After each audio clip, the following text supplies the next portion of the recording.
Bine v-am găsit, dragii mei din Zodia Capricorn, oriunde v-ați afla.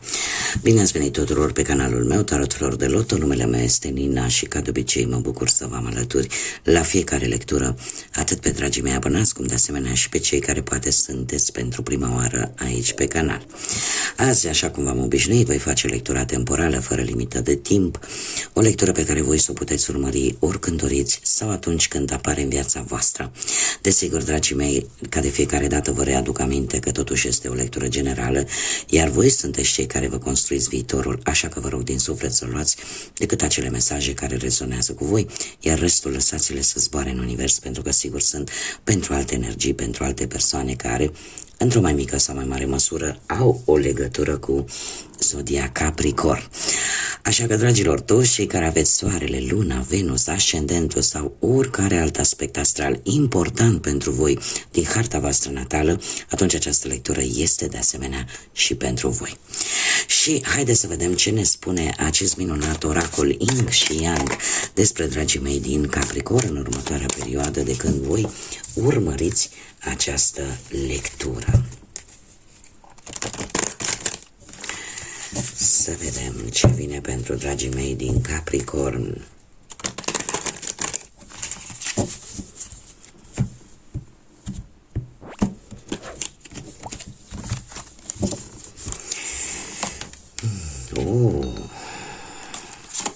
Interesant.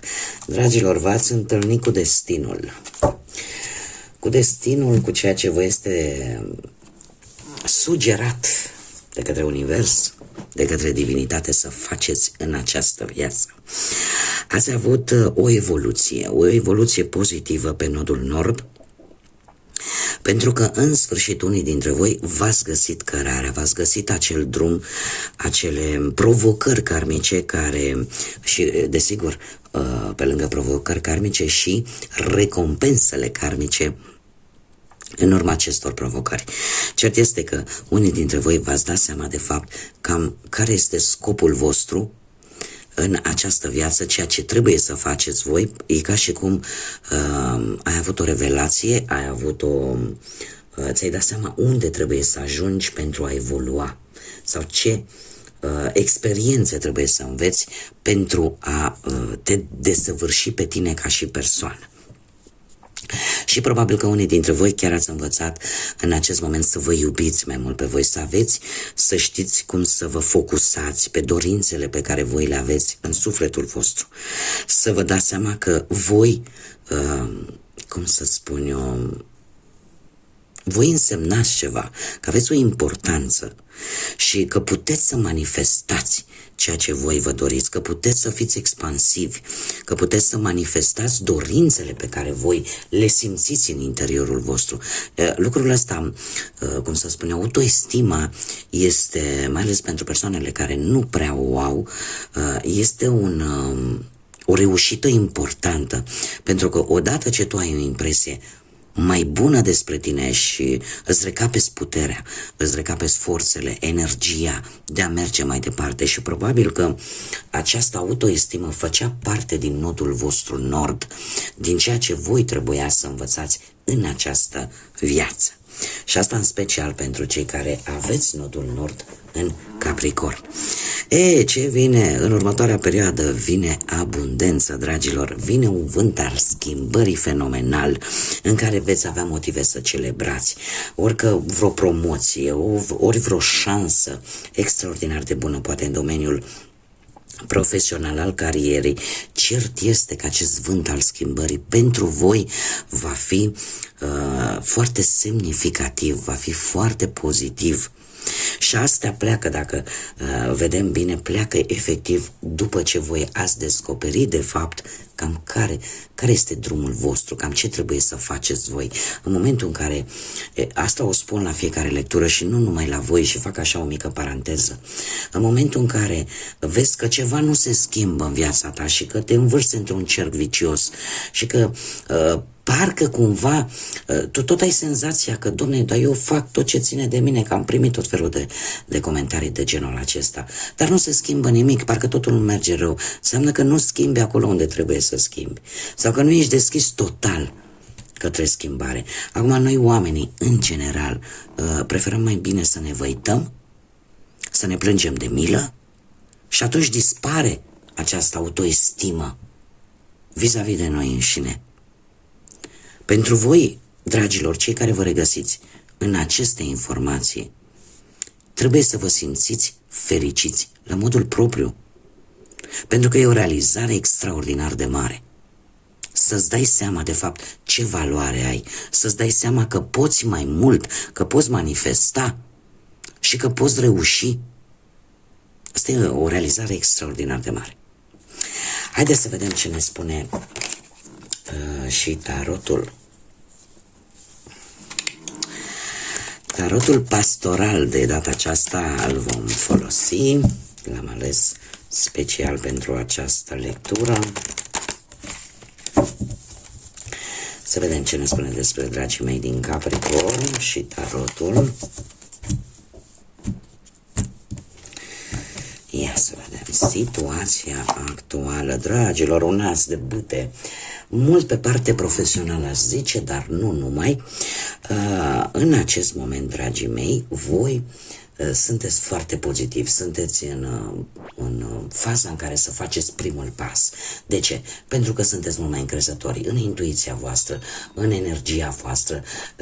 Sunteți într-un moment cheie în care poate o idee foarte bună v-a venit și vă dați seama că există mult potențial în respectiva idee. În afară de lucrul acesta, asul de bâte ne vorbește de foarte multă pasiune în tot ceea ce faceți. Pasiune atât la nivel sentimental, cât și la nivel de orice alt proiect pe care voi îl aveți. Dacă vorbim de muncă, aveți o viziune nouă, o viziune promițătoare de ceva nou, pozitiv, un mare succes pentru voi din punctul ăsta de vedere al carierei. Dacă vorbim de bani, apare o creștere, apar, nu știu, poate un cadou în bani, poate niște încasări, poate niște bani din moștenire, din vreun premiu, nu știu. Dacă nu vorbim de bani, atunci putem vorbi de bunuri de valoare. Cumva totul este în favoarea voastră. Dacă vorbim de viața sentimentală, cei care sunteți într-o relație, treceți o etapă pozitivă în relația voastră, mai ales că acum există acea înțelegere, există acea pasiune. Eu aș mai spune o treabă. Unii dintre voi e posibil să iubiți în secret pe cineva. Este un moment tare bun în care să-ți arăți sentimentele vis-a-vis de acea persoană. Alții, poate că aveți o atracție fizică foarte intensă, o chimie extraordinar de mare vis-a-vis de o persoană. Și nu știți cum să jonglați, ca să zic așa, cu aceste simțăminte. Da? Dar se pare că va trebui totuși să nu vă stresați, uite, din câte văd eu aici. De ce? Pentru că va juca un rol defavorabil pentru voi. Dragilor, lăsați negativismul, lăsați această energie de stres, de anxietate, de dar și dacă nu o să pot, și dacă nu o să se întâmplă, și pentru că aici apar cauze externe care vă vor induce acea stare de teamă, de frică. Da? Și poate nu vă va lăsa să dormiți noaptea. Nu trebuie să fie așa, asta depinde de voi. Este cartea care eu îi spun legea atracției. De ce? Pentru că de fiecare dată când gândim negativ, vom atrage energie negativă în viața noastră. Da? Trebuie să realizați că indiferent pe ce drum ați pornit, știți cum e că se întâmplă câteodată. Haideți să pun și restul de cărți în timp ce vă pun tot felul de exemple. Cei care deja mă urmăresc știu că am acest obicei, pentru că vreau să mă fac cât mai înțeleasă posibil. Se întâmplă câteodată să începem un lucru bun, dar suntem atât de speriați pentru că suntem conștienți că e ceva bun, e ceva viabil, pozitiv pentru noi, încât la un moment dat ne stresăm până și de aceste lucruri care vin bune, e ca și cum atragem energie negativă din ceva pozitiv. Sună ciudat, este adevărat, dar eu sunt conștientă că și sunt sigură că mulți dintre voi vi s-a întâmplat să fie un lucru pozitiv pe care vrei să-l faci în viața ta, dar cu toate astea să te încarci de negativitate, că la un moment dat zici, bă, dar mi se pare prea frumos să fie și adevărat. Și atunci începi și le dai tărcoale și le întorci pe stânga și pe dreapta și tot așa. Nu faceți acest lucru, pentru că dacă îl faceți, va fi în defavoarea voastră. Deci lăsați gândurile negre, lăsați tot ceea ce este negativ deoparte, bucurați-vă, aici este ideea. Omul uită să se bucure de momentele bune din viața sa, de momentele lui de realizare, atât la nivel personal cât și la nivel social. Uită să se bucure de ele. Bun, ce este în favoarea voastră? Nu știu dacă Zodia Taur vă spune ceva, dar avem Împărăteasa. Dragilor, care ne vorbește de asemenea de abundență. Ce este în favoarea voastră? Păi este în primul și în primul rând pentru unii dintre voi acea necesitate de a fi poate un pic mai feminini. Chiar dacă vorbim de bărbați și chiar de femei nu mai spun, indiferent că sunteți la masculin sau la feminin, apare necesitatea de, cum să spun eu, de a fi un pic mai feminin. În ce sens? Am auzit să-mi zică, Doamne, haide, Doamne, că nu mă schimb de sex. Nu, e vorba de feminitate în ce sens? În sensul de a fi poate un pic mai empatici, un pic mai înțelegători, da? Cumva de a prelua din acele caracteristici esențiale pe care le poate avea o femeie. Da? Pentru doamne e posibil ca următoarea perioadă și să joace un rol favorabil pentru voi, este grija de voi înșivă, de a arăta un pic mai bine și la domn la fel, da? De a, cum să spun eu, a fi un pic mai atenți la felul în care vă îmbrăcați, la felul cum arătați din punct de vedere fizic. Vreți să vă simțiți frumoși, vreți să vă simțiți atractivi, indiferent că sunteți doamne sau domni. Da? Apare această stare. Cum de asemenea vei atrage mai mult și există posibilități, vor veni posibilități de a avansa, indiferent că vorbim de carieră, indiferent că vorbim de bani, apar îmbunătățiri, dragilor. Și ce vreau să mai spun apropo de această caracteristică feminină de care v-am vorbit, vis-a-vis de această carte, apare tentația de a ajuta pe alții, de a fi mai compasiv, care de obicei asta e o energie feminină în mare parte. Da? Ce ar mai fi de spus vis-a-vis de această carte? Faptul că sunteți mult mai atractivi. Iar asta va juca un rol favorabil pentru voi, indiferent că sunteți în pereche, indiferent că sunteți singuri. Asta vă poate ajuta, mai ales pentru cei singuri, să descoperiți, de fapt, o dragoste adevărată în adevăratul sens al cuvântului. Și, de asemenea, va fi favorabil pentru voi, pentru unii, mare atenție, nu pentru toată lumea, pentru unii, poate aflarea de o sarcină, de un nou membru în familie. Acum, dar, desigur, nu e obligatoriu pentru toată lumea. Ce puteți voi controla, dragilor, cu acest cavaler de spade? Voi puteți controla cu ce forță, cu ce forță vă lansați într-o idee, într-un plan.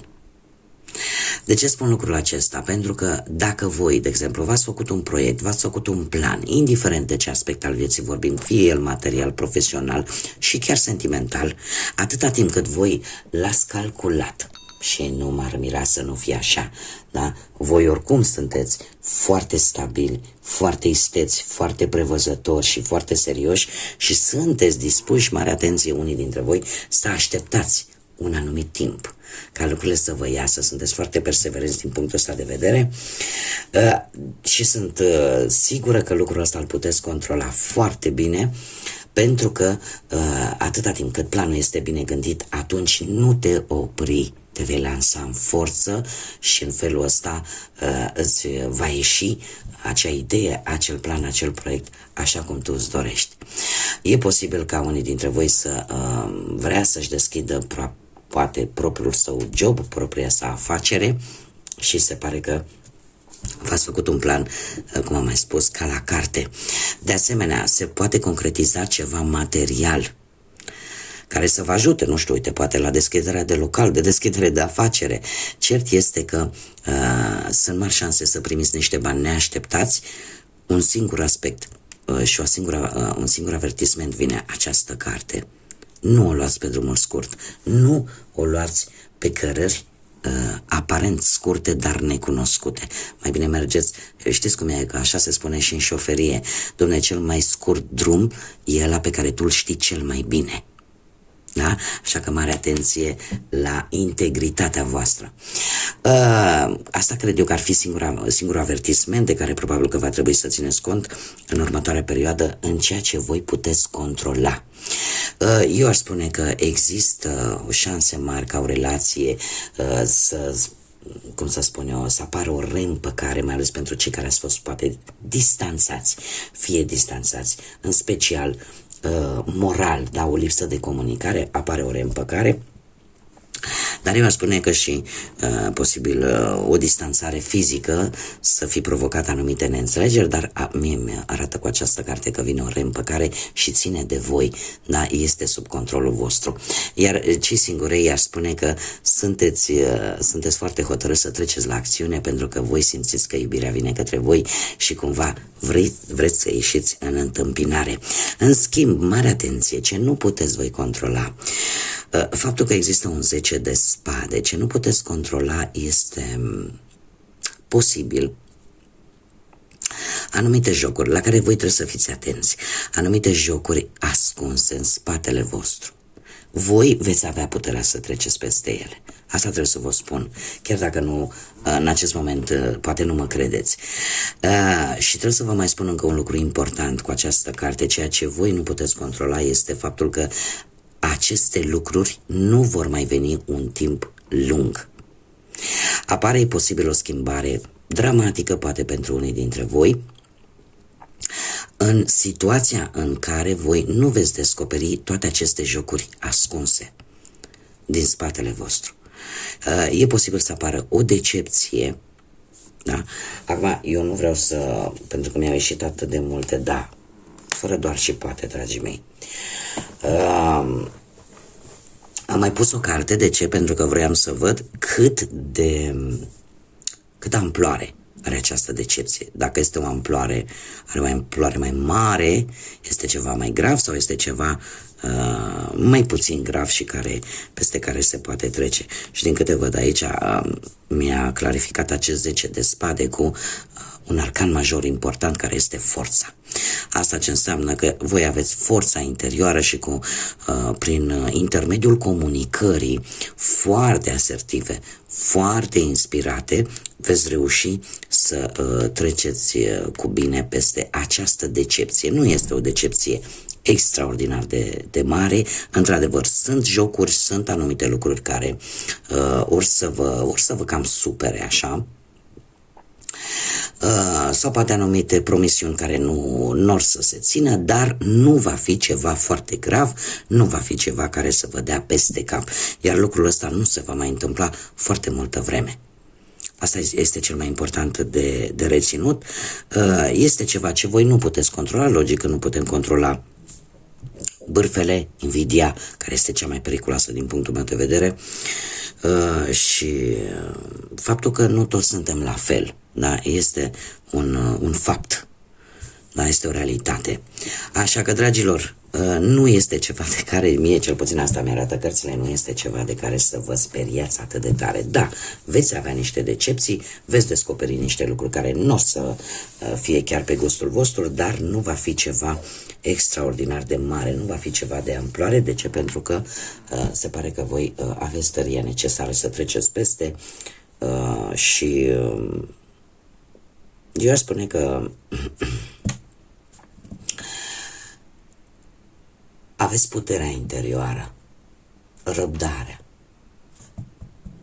da? Ca să vă controlați impulsivitatea în așa fel încât lucrurile astea să nu vă afecteze atât de tare.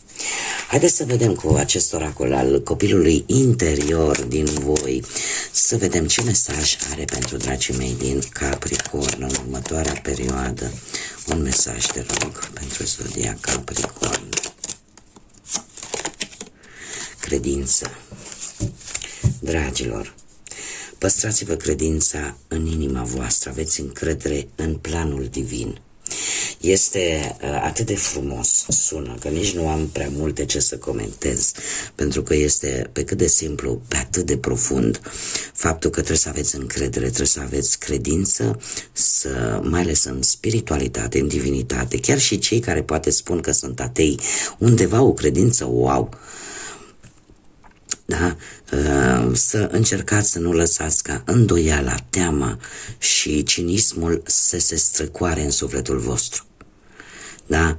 Așa că păstrați-vă credința în sufletele voastre și aveți încredere în planul divin, pentru că, așa cum am văzut încă de la începutul lecturii, sunteți pe drumul cel bun. Ați făcut un pas important, unii dintre voi, în ultima perioadă cel puțin.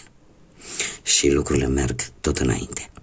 Bun, dragii mei, cam atât am avut pentru voi. Eu vă mulțumesc din suflet pentru atenție, mulțumesc din suflet tuturor pentru suportul pe care vi-l aduceți în dezvoltarea acestui proiect numit Tarot Flori de Loto, atât pentru like-uri, distribuiri, comentarii, faptul că v-ați abonat, oricum pentru toți cei care poate vă puneți întrebarea, este gratuit, eu vă aștept cu mare interes și cu mare drag de fiecare dată aici pe canal să fim împreună, așa că abonați-vă, dragilor.